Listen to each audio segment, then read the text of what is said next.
Everybody, I just finished watching Love and Hip Hop season 4, episode 8. It was pretty good. I'm so tired. I didn't think I was gonna be able to do this review, but while I got it all fresh in my mind, I wanted to talk to you guys about it.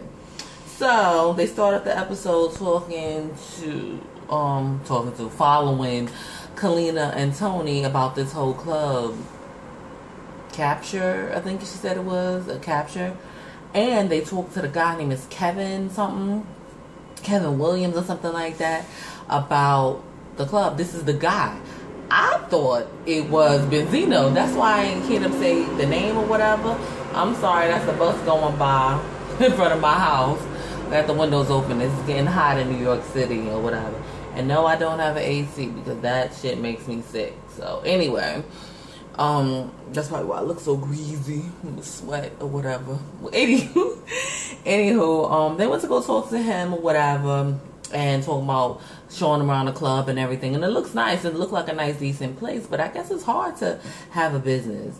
A lot of people don't go out as much as they used to anymore. They basically entertain within their own home. So I don't know how the Atlanta club scene is anyway. It's not New York, I'm sure. But, yeah, they talking to the guy, and Kalina basically asked him, like, what happened between, Stevie and Benzino, basically. He's like, well, they ain't have no money. So that makes me seem like he's mad, grimy, mad, shicey. Something's not right with him because Tony must have told them how much money they got, or whatever the case may be. So he walked off. He said, let me talk to my husband, or whatever. Kevin walked off, and Tony and Kalina talking, and he's steady trying to convince her, and she gave in. To me, that's how I feel, because he cannot move any of that money without her consent, or her John Hancock. And she basically said she's going to trust her husband and see where it goes, but that's your life savings. 70, 75, the number keep going up, $1,000, like, damn. And I can't even say invested in her or whatever, because I'm not saying she won't do good in music, but not too many people, like, who selling records. No one's selling records these days. So it's like, whatever. So Margot hits up Ariane and she wants to talk with her or whatever. And that was all staged, I'm sure, but maybe not, because the only real person I think on Love and Hip Hop Atlanta, I would say, would be Ariane, and maybe Jocelyn, because she just run off at the mouth and say whatever.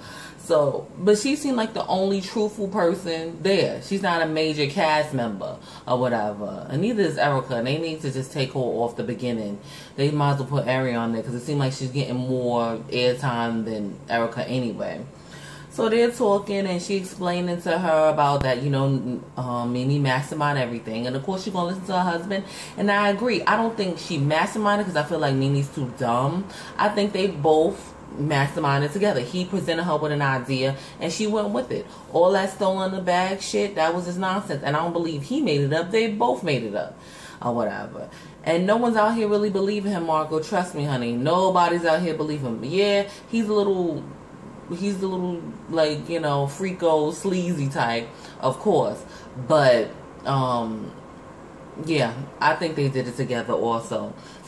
And then everyone brought up the whole thing that Mimi said to him. Mimi said to Ariane, talking about the recording. He recorded their conversation. So Ariane brought it up to Margot. Margot was like, no, it's no recordings. And Ariane, like, it was like a sigh of relief. Then Margot said, it's a real person. It's a real person that was actually there, is going to come out or whatever. I guess maybe that's the person from Vivid, the president of Vivid. Maybe that's who it is. And Ariane asked, like, who is it? Like, what's their name or whatever? She's like, she don't know what it is, because she doesn't know, because Nico don't want to tell her, because he's afraid she might tell somebody else. And I don't blame her. Like, fuck it, tell it all. She's she's tired of being associated with the sex tape shit. Yeah, that's her husband, but she was doing her own thing. She had a little house boy herself, so they had an open relationship. So it's no big thing. So I hate when Mimi keep bringing it up. Like, you're mad, you're jealous because someone did a sex tape with your husband. I don't think that's what it is, because she had her own little thing going on anyway. They had an open marriage or whatever. You mad that you found out he was married. You probably knew he was fucking around, but you just mad he's married, Mimi, and that was it. Or whatever. What else happened? After that, they cut to Kalina and Jocelyn. Kalina reached out to her because she's trying to bring people to the club. So she's inviting Jocelyn to perform. And Jocelyn's mad excited about it, but she knows she got to go back to Stevie and ask him to put the band together, put dances together and everything. My thing about it is, ain't nobody trying to see Jocelyn perform. They probably want to see her to perform to boo her ass or something. I love my Puerto Rican princess, but about her being an international superstar, I don't know too much about that. That I don't know. I think she needs to take over. I was just telling my coworker this. She needs to take over Ivory Queen. You heard? Yeah, Ivory Queen is a Puerto Rican. She does reggaeton. She's been in the game for a long ass time. She needs to become the next Ivory Queen. That's what she needs to do, or whatever. Okay, so the meeting of the mamas happens. This is where Jock is going to introduce Katie, or bring Katie she's basically a family member, because that's his woman, that's his girl, or whatever. And they all talking. I think all I remember is the wife, Alice, because she was like, I married him. She feel like she's number one. She's woman number two. She's mama number two. It was the ex-girlfriend, I can't remember her name. I remember Alex. She's a little bit big, natural hair. She's the one who got married. Then there was Carla, I think her name was. She had 2 sets of twins, so she had 4 of the kids. And then there is Cena. They were pregnant at the same damn time, or whatever. For some reason, I don't know. I understand. I'm glad they're blending their family and they're coming together. But Alex, some bullets was touching her when Katie come in the building or whatever. It's a problem just because she don't have a baby. So if it's, I feel like Katie Kadia is right. Like, she can't be a part of this family just because she didn't have a baby. But who knows if he's going to marry her again. Even though he's still married to Alex. But, like, that's his girlfriend. Like, she's going to be around your kids. So why wouldn't you be welcoming to somebody? Or, I don't know. But as soon as they walk in the door and Katie came in with her fur and her titties all busting out, and she just to me, she just look a hot bed of a mess. I mean, I didn't like it. Her breasts all out. She didn't look cute at all. She didn't look snatched. Her hair was okay. But she looked paler than usual, and that red lipstick and that fur coat. I wasn't here for it. Not to say it doesn't get cold in Atlanta, but bitch, you walking around with that damn fur coat on? Girl, bye. As soon as she came, she said hello to everybody. It was hello, and then she said hello, Hosina, instead of calling Cena. And I guess when she saw her face, it pissed her off. Like she said, all she kept thinking about was her ugly toe that that jock ass was sucking on, and it just turned into a shitstorm. Cena just got into a place where she was upset, and they had to pull her back and all this other stuff. So Alice came out the bathroom telling her, like, don't let her get to you, all that we trying to make this whole thing work or whatever. This is the woman he want to be with, blah, blah, blah, all this other stuff, right? And then she's talking to Kadia, talking about you. Why would you deal with a man? You know he have these issues that has 8 kids, 4 different baby mothers, and a wife. Why are you talking about that wife shit? And Jock is over there just standing looking. He said he didn't want to make it worse by talking about it, by saying anything, because he don't know if he'll make it worse. But it was a shitstorm from the beginning. Why would you? They don't like this woman. You talking about you don't know the reason why, but maybe I should did like a threesome. Well, I even should have said that, because that could so many ideas from Jock. But like let you guys come together to each baby mama separately, like that. As it together, they all ganging up on her. Not saying she deserved it, but she shouldn't have said nothing called the whole Cena, because you trying to make everything work. They don't like you because You, the other woman, seem like. But I don't understand why Cena's so upset talking about calling her a homewrecker when Jock is the one that's the homewrecker. Like, he fucking up y'all homes or whatever. Cena and Carla, Kayla, whatever her name is, were pregnant at the same time. So is Carla a homewrecker? Like, what? Like, what? Are you a homewrecker because you guys were pregnant at the same time? And it just seemed like Alex is just like, she's so upset with her, but you're not upset with the rest of them. Just because she's not a part of it because they don't have kids, but that's his girlfriend, supposedly, or his woman. I don't know. It's just, the whole thing was just dumb and stupid. And he told her to get the fuck out. And that's what she did. She left or whatever. Then we cut to Kirk and Ashley Nicole. Oh, excuse me. Oh, I'm so tired. Excuse me. Kirk and Ashley Nicole, they meet up. Kirk talk about disrespecting Rashida or whatever. You need to stop or you won't get dropped, blah, blah, blah. And when he said about her getting dropped, that's when she got scared. And he said, I think you and Rashida should to meet up and talk, and you should apologize, blah, blah, blah. That's it.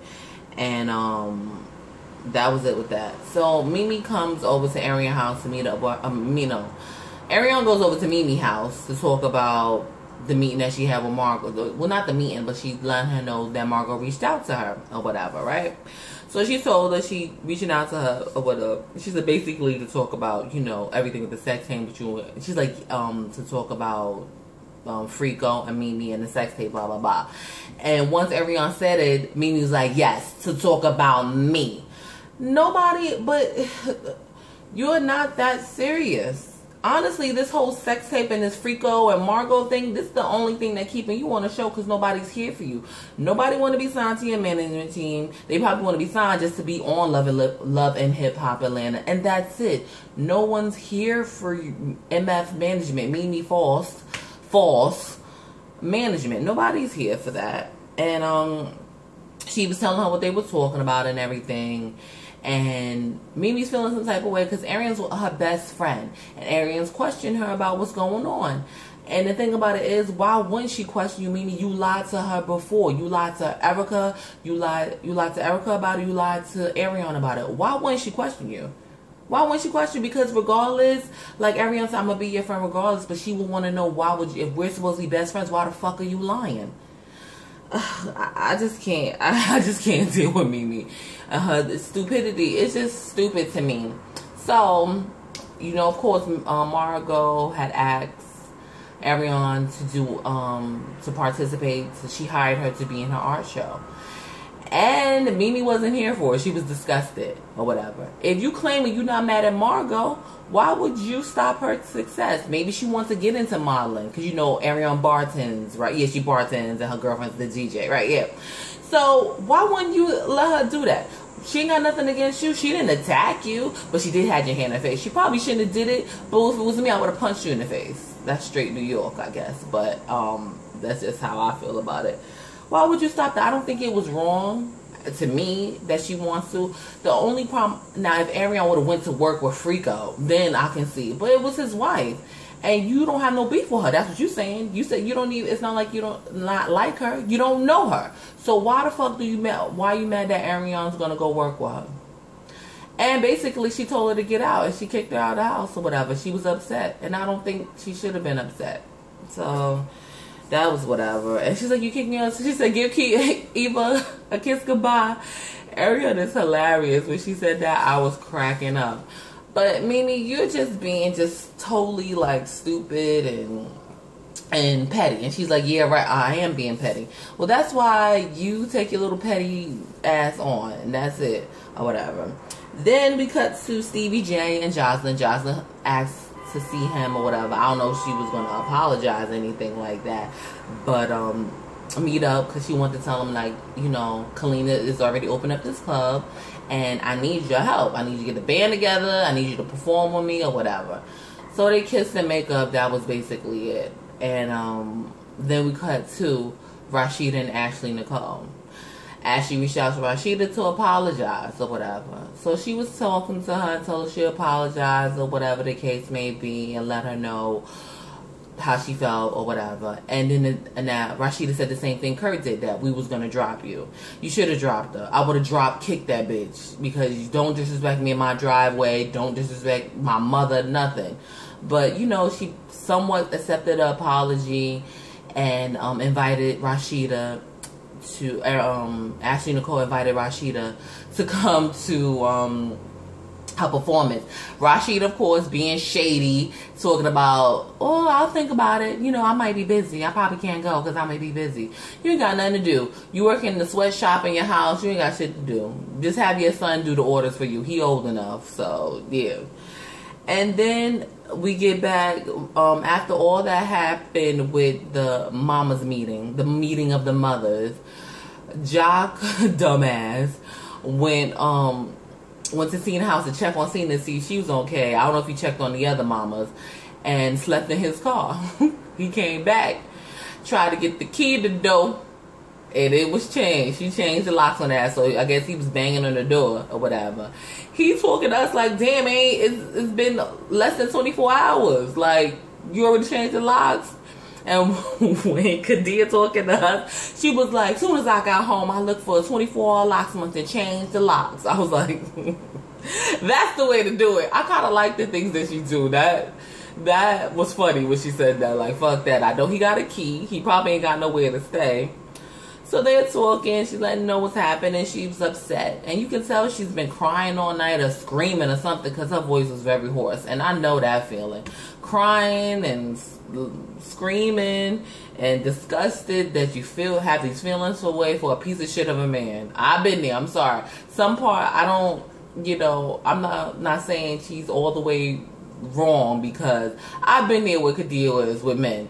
Crying all damn night, looking all crazy, face all swollen from crying and all the tears. So I was like, I felt a little bad for her, because I've been there before.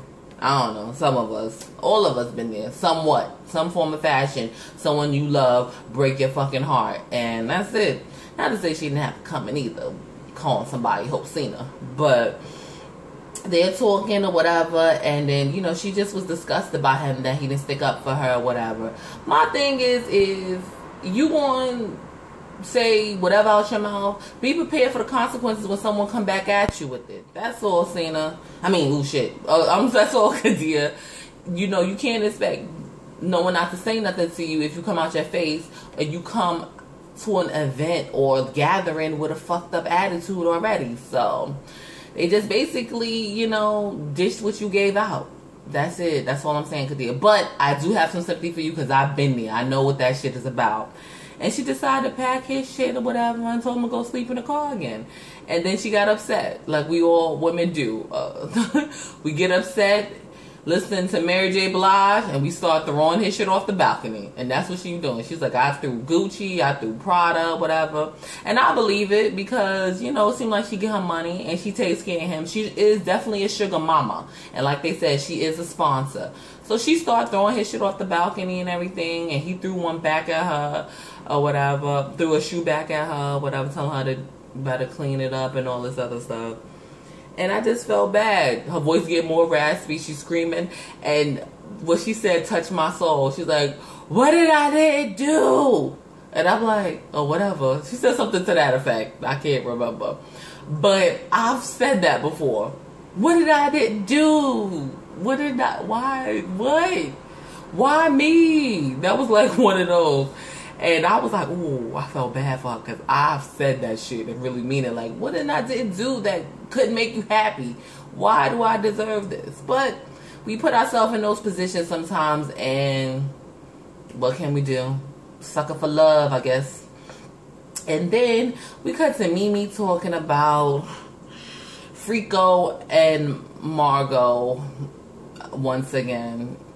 And it was so funny with the editing. They got her here, then got her here, pouring wine, thinking, blah, blah. Then someone knocks at the door. She opened the door smiling. I don't know. She want to be honest with somebody. I'm dying to see who it is. I was thinking she was going to be honest with, I'm thinking who's at the door is probably Stevie J, something stupid like that. I don't know. Because she don't want to be honest with Ariane, but I don't know if it's Ariane either. who knows? But that's how they leave you hanging until the next episode next Monday. Overall, it was an okay episode. It was alright. I really enjoyed the whole meeting of the mamas thing. But that's basically it, because I'm so sick of Kirk and Rashida. And I know y'all tired of hearing me saying that, but I don't care. I am tired. But I'll just say a little tidbit about them. Next episode looks good because Mimi and Arion is in each other's face screaming again. And this is when she's at Margot's art show.